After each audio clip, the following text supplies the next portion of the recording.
Assalomu alaykum. Bugun 9-iyul 7-oy 9-yil 2026-yil.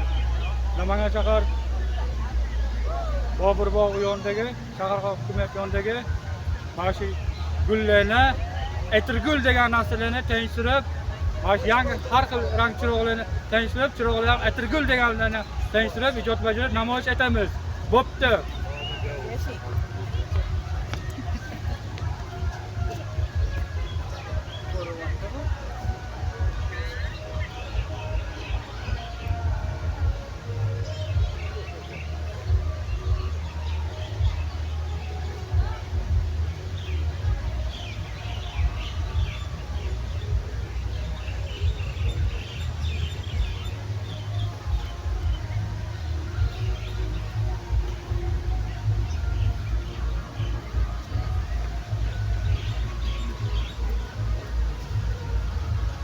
Endi bir narsani aytaman. Gulbayram har kun Gulbayram. Qiladi ishim bo'lmasa savdogarchilik kelib qilayaraman. Dunyoning guli, chiroq, har xil rang chiroq, dunyoning chirog'i. Chirog'i ham atirgul desa bo'ladi. Guli ham atirgul. Xudolarni ham tengshtirib, ijod bajarib namoyish etamiz. Bo'pti.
Bay.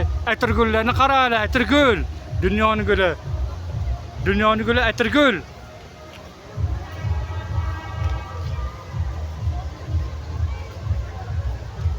Mana chiqdi.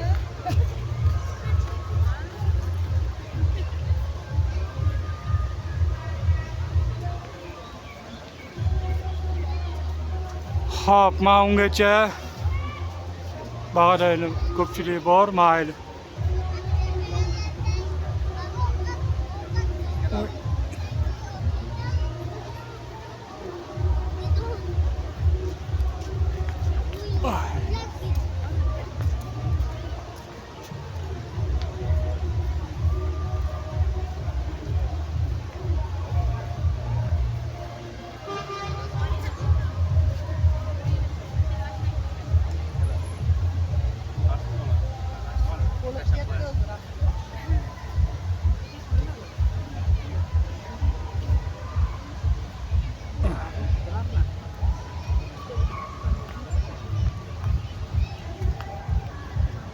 Mayli, mana da bo'ldim deyaveray.